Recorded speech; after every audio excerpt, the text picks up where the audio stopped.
Welcome everyone to Unit 5. In this unit, we'll look at depressive and bipolar disorders. Have you ever been depressed?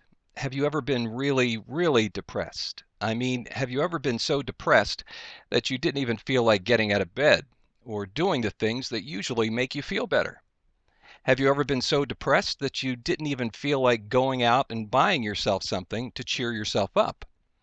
The point here is that individuals who suffer from major depression are so severely depressed that they are not motivated to do things that might help them feel better. Psychologists say they do not engage in affect regulating behaviors. We'll also look at bipolar disorders in this unit, which involve an intense and very disruptive experience of a euphoric mood, which may occur with alternating depressive episodes. Clinicians diagnose people who have manic episodes, even if they've never had a depressive episode, as having bipolar disorder. The two major categories of bipolar disorder are bipolar 1 and bipolar 2. Before we discuss the specific symptoms of depressive and bipolar disorders more deeply, I just want to emphasize that they are clinically significant. They differ from temporary emotional reactions. Some of the characteristics of these mood symptoms: they affect a person's well-being, school, work, or social functioning. They continue for days, weeks, or months. They often occur for no apparent reason, and they involve extreme reactions not easily explained by an individual's circumstances. Here's a description from an individual diagnosed with bipolar disorder. There's a particular kind of pain, elation, loneliness, and terror involved in this kind of madness. When you're high, it's tremendous. The ideas and feelings are fast and frequent like shooting stars, and you follow them until you find better and brighter ones. Shyness goes. The right words and gestures are suddenly there. The power to seduce and captivate others a felt certainty. There are interests found in uninteresting people. Sensuality is pervasive, and the desire to seduce and be seduced irresistible. Feelings of ease, intensity, power, well-being, financial omnipotence, and euphoria now pervade one's marrow. But somewhere this changes. The fast ideas are far too fast, and there are far too many. Overwhelming confusion replaces clarity. Memory goes. Humor and absorption on friends' faces are replaced by fear and concern. Everything previously moving with the grain is now against. You are irritable, angry, frightened, uncontrollable, and enmeshed totally in the blackest caves of the mind. You never knew those caves were there. It will never end. As you just heard, these symptoms can be very disruptive and very intense.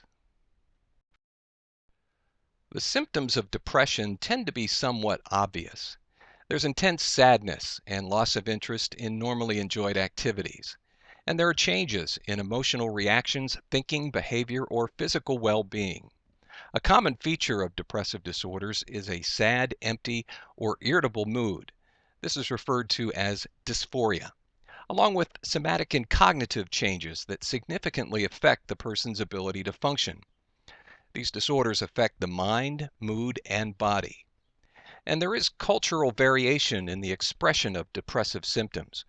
One study looked at 20 non-Western countries and discovered that the guilt and self-blame experienced by depressed people in Western countries is absent. In these non-Western countries, there's no verbal expression of depressed mood, but rather depression is expressed through somatic complaints like headaches and backaches.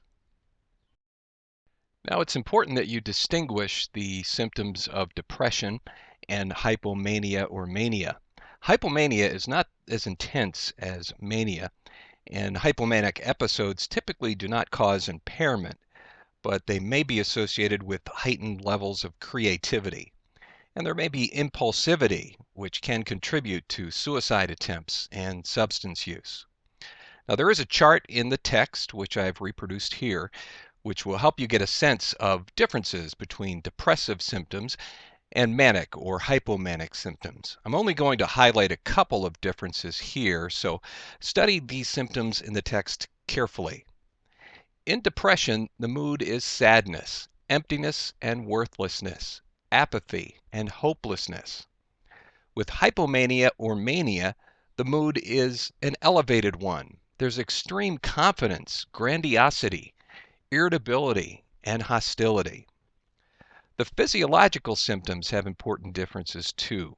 In depression, there are appetite and weight changes, sleep disturbance, aches and pains, and loss of sex drive.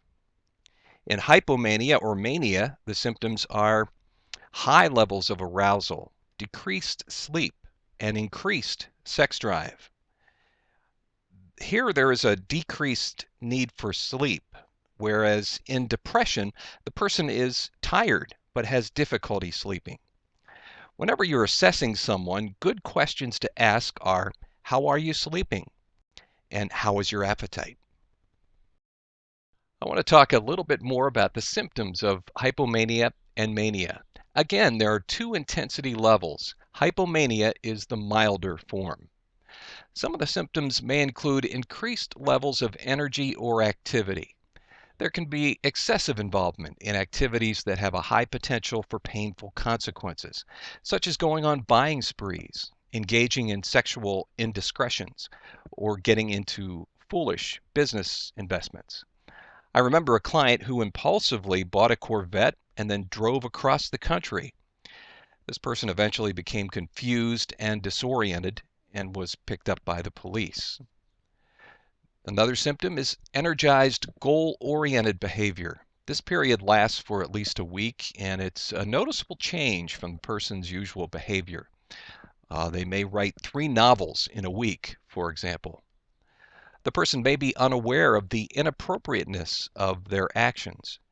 During a manic episode, individuals do not see themselves as ill or in need of treatment because they feel so good. You may observe something called pressured speech. The person may talk excessively without concern about giving others an opportunity to speak. You'll find it's very difficult to get a word in edgewise. The person may have difficulty maintaining focus. Consequently, their speech will be derailed. They'll change topics frequently. And you may observe impulsivity and risk-taking behavior. With bipolar disorder, the lifetime risk of suicide is estimated to be 15 times that of the general population. So it is very important to assess for suicide risk. Here's a case example just to give you a sense of how severe the symptoms of mania can become. Consider a 45-year-old divorced Caucasian male who has been sober for the last 20 years and had been working as a computer programmer. He experienced symptoms of mania, sleeping 3 to 4 hours nightly, waking up fully rested. He experienced racing thoughts, reports a rush of mental energy, writing 2 to 3 short novels per week, highly goal-directed behavior. Also, promiscuous behavior and poor judgment became evident. These behaviors included flirting with a female therapist, showing up at a company party in a skirt with no underwear and flirting with personnel, getting money from an ATM and giving it out to people on the street, getting on a plane to Thailand and having sex with prostitutes. Finally, after losing his job, property, and finances, his health seriously deteriorated and he was sent to a nursing home since his family could not take care of him. I present this case also to help you understand that substance use disorders may be present and need to be considered. Substance use disorders may be present and appear as substance-induced manic symptoms. Individuals may also overuse substances during a manic episode. Of all the psychological disorders that we're covering, bipolar disorder is most likely to occur in people with substance abuse. Let's move on to look at the actual diagnoses, and we'll start with the depressive disorders. These are called unipolar because mood goes in one direction, down. The diagnoses we'll cover are major depressive disorder, persistent depressive disorder, and premenstrual dysphoric disorder. When diagnosing and classifying depressive disorders, an important aspect is to ensure the patient has never experienced an episode of hypomania or mania. This may require getting some additional information from loved ones or a significant other. This helps differentiate between bipolar and depressive disorders. With bipolar disorder, the traditional treatment involves the use of lithium carbonate, and studies have shown that lithium is effective in treating mania. Also, consider severity and the chronic nature of the symptoms. Sometimes you will see a specifier after major depressive disorder, indicating whether it is a single episode or recurrent. The DSM-5 diagnostic guidelines for major depressive disorder require impairment in functioning for most of the day and nearly every day for 2 weeks or more. And you need either of the first two symptoms I've posted there, depressed mood, sadness, or emptiness, or loss of pleasure in previously enjoyed activities, and you may have both, plus at least 4 additional changes in functioning, including alteration in weight, atypical sleep patterns, restlessness, low energy, feelings of worthlessness, difficulty concentrating, or preoccupation with death or suicide, which clinicians call suicidal ideation.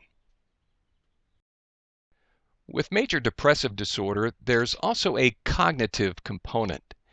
Aaron Beck identified 3 types of negative thoughts associated with depressive disorders. The cognitive triad involves dysfunctionally negative views of oneself, the world, and the future. And actually, this is an excellent assessment tool. Simply ask the client how they feel about themselves, then the world, and then the future. And you rather quickly get an idea of their cognitive state. Research has linked a pessimistic explanatory style to depression, where individuals internalize the cause of an event and believe it is due to some internal flaw. People who tend to blame themselves for negative events believe these bad things will continue indefinitely and affect all aspects of their lives. Here's a diagram of Beck's cognitive triad and examples of what someone might say. Starting with their self-view, you clearly see it is negative. I am worthless. Now this becomes a negative downward spiral. People think negatively, so their mood is negative, and they don't engage in an activity or behavior that might cheer them up. Then they think they're worthless because they didn't do anything, and they feel even worse. Behavioral interventions would identify some things they might do to improve their mood. Cognitive interventions would involve challenging these negative beliefs and changing these self-talk messages. Some individuals with major depressive disorder and bipolar report a seasonal pattern to depressive episodes. Now, these symptoms are associated with changes in daylight as the seasons change. This occurs more often in northern latitudes. It was previously termed seasonal affective disorder. Seasonal affective disorder is no longer considered a unique mood or depressive disorder. Now a specifier with seasonal pattern is used for recurrent major depressive disorder that occurs at a specific time of the year and fully remits otherwise. DSM refers to this as major depressive disorder with a seasonal pattern. Clinicians are cautioned to differentiate between normal grieving associated with a significant loss and a diagnosis of a mental disorder. While the grieving process is natural and unique to each person, grieving can look like symptoms of depression, with intense sadness and withdrawal. Grief and depression are different in important aspects. In grief, painful feelings come in waves, often intermixed with positive memories of the deceased. In depression, mood and ideation are almost constantly negative. In grief, self-esteem is usually preserved. In major depressive disorder, corrosive feelings of worthlessness and self-loathing are common. While many believe some form of depression is a normal part of bereavement, Major depressive disorder should be carefully diagnosed because of the possibility of labeling a normal reaction as a disorder. For some people, the death of a loved one can lead to major depression. Another diagnosis in this category is persistent depressive disorder, which used to be called dysthymia. The symptoms are present most of the day for more days than not for a 2-year period, with no more than 2 months symptom-free. 2 or more of the following symptoms must be present: feelings of hopelessness, low self-esteem, poor appetite or overeating, low energy or fatigue, difficulty concentrating or making decisions, sleeping too little or too much. Despite the fact that people with this disorder do not experience all the symptoms of major depression, they are never free of their symptoms for more than 2 months. It is a low-grade, chronic, persistent depression and is not episodic like MDD. The symptoms of dysthymia cause distress but are not as severe as the symptoms of major depressive disorder. Symptoms of MDD have a sudden onset and they impact daily functioning. The final depressive disorder we'll take a look at is premenstrual dysphoric disorder, and it was a controversial one added to the DSM-5. This involves serious symptoms of depression, irritability, and tension appearing the week before menstruation, and they remit soon after the onset of menses. At least 5 symptoms must be present: significantly depressed mood or mood swings, anger, irritability, anxiety, tension, difficulty concentrating, social withdrawal, food cravings, insomnia or excessive sleeping, feeling overwhelmed, and a lack of energy. This diagnosis was in the appendix of the DSM-4-TR, and at that time it was not diagnosable, but was being studied. And the DSM-5 authors have now made this a diagnosable condition. This diagnosis was controversial in the task force committee meetings because critics say this diagnosis, PMDD, pathologizes the normal monthly variations in mood that women may experience. However, the counter-argument is that a majority of women do not experience severe mood alterations on a monthly basis. By including PMDD as a diagnosis, women with these symptoms can now receive treatment that might not be otherwise available to them. Depression is one of the most common psychiatric disorders and the second leading cause of disability worldwide. About 19% of the U.S. population will have a major depressive episode at some time in their lives. That's about 1 in 5 people. Women have a significantly greater risk compared to men. Some explanations for this higher frequency of depression among women include women being more willing to talk about depression and to seek help. Genetic and hormonal differences may explain the higher rates. Women are exposed to societal factors such as gender roles and occupational discrimination, which create stress. And women being more likely to experience childhood trauma, such as sexual abuse. Depression is a chronic disorder for many people. There can be lingering symptoms if it's not adequately treated. About 15% fail to show significant symptom reduction. Some researchers say this is possibly due to these cases being undiagnosed bipolar disorder. An inaccurate diagnosis means these people don't get the proper treatment, so the symptoms persist. The text applies the multipath model to discuss how biological, psychological, social, and sociocultural factors interact to cause depressive disorders. These are complex interactions which become apparent when looking at the biological dimension. Low levels of certain neurotransmitters, including norepinephrine, serotonin, and dopamine, are associated with depression. Depression tends to run in families, and the same types of depression tend to be found in families, so there is evidence of genetic transmission. Genes interact with the environment and stressors. Chronic depression may occur because of a short allele of the serotonin transporter gene. Consequently, there's more of the stress hormone cortisol released. If this allele is longer, there appears to be more resistance to depression. The overproduction of stress-related hormones, such as cortisol, appears to play an important role in the development of depression. The stress circuitry in the brain, remember the HPA axis, controls the release of stress hormones. And research has shown that people with depression have higher levels of cortisol, which may be related to genetics or early childhood trauma. Exposure to stress during early development affects cortisol levels. High levels of cortisol can damage the hippocampus. The neurons in this brain structure die and fail to regenerate. This leads to dysregulation and interferes with the stress system. Our circadian rhythm also appears to play a role in depression, particularly seasonal depression. Circadian rhythms are controlled by internal biological clocks, maintained by the hormone melatonin and exposure to sunlight, which affect a number of biological processes, including sleep patterns. Sleep disturbances are strongly linked to depression. People with depression have irregularities in the rapid eye movement stage of sleep, where dreaming occurs. Insomnia doubles the risk of depression. Excessively short or excessively long sleep doubles the risk of depression. In the psychological dimension, behavioral explanations suggest depression occurs when people don't get social reinforcement.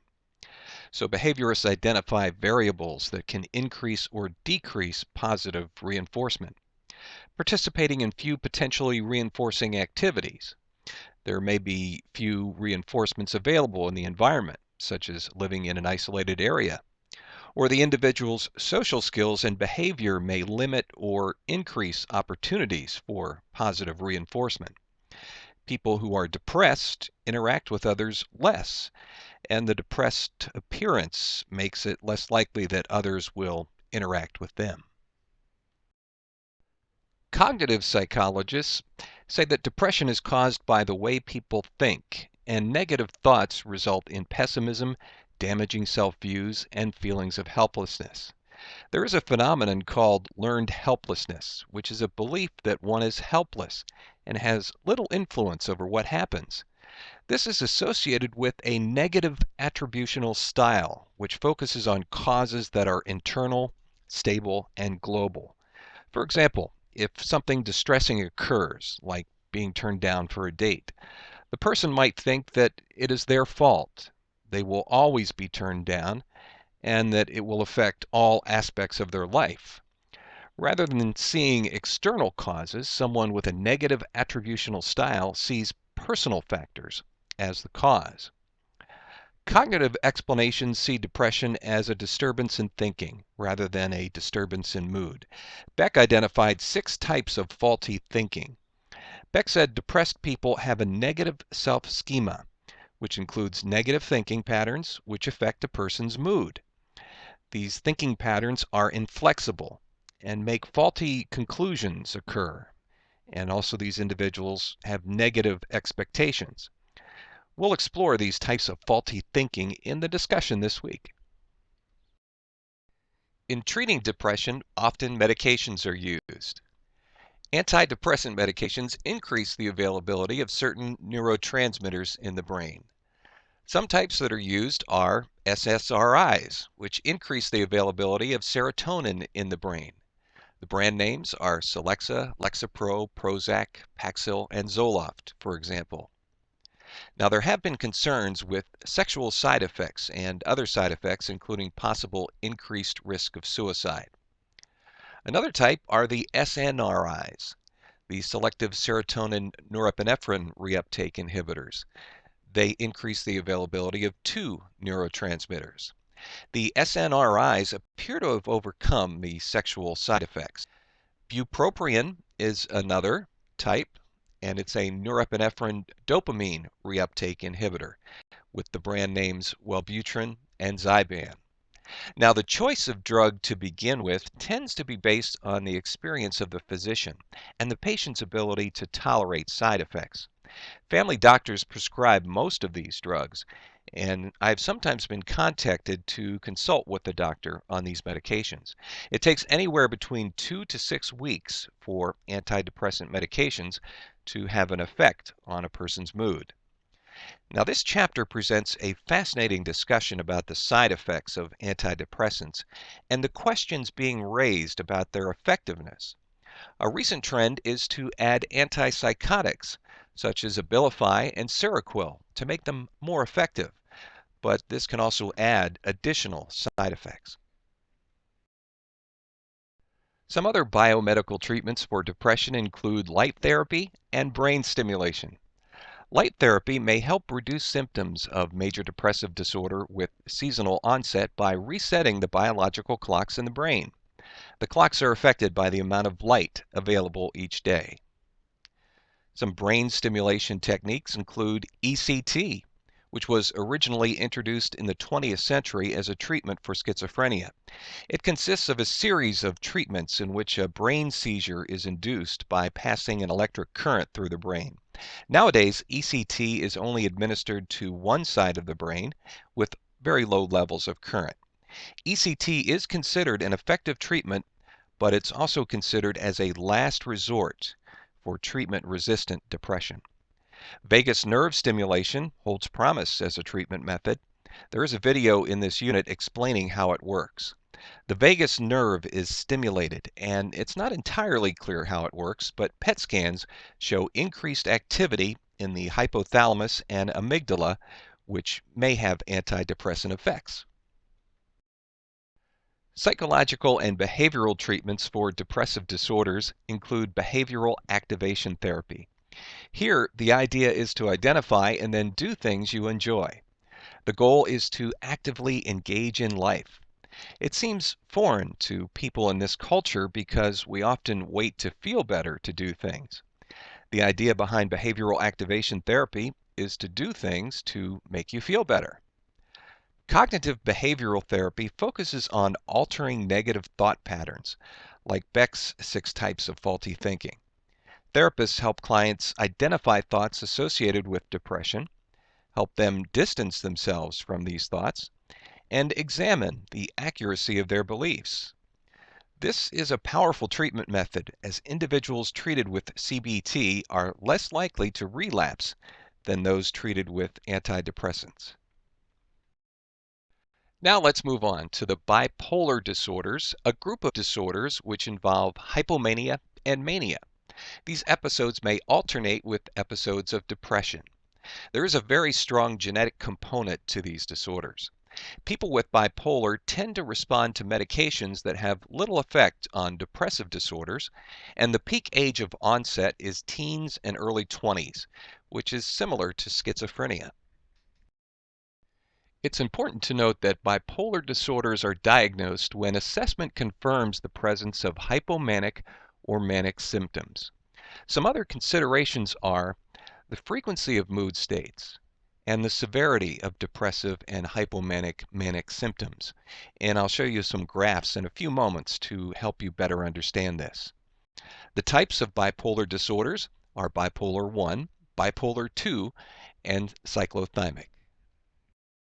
The key to diagnosing the type of bipolar disorder is to pay attention to the range of mood symptoms.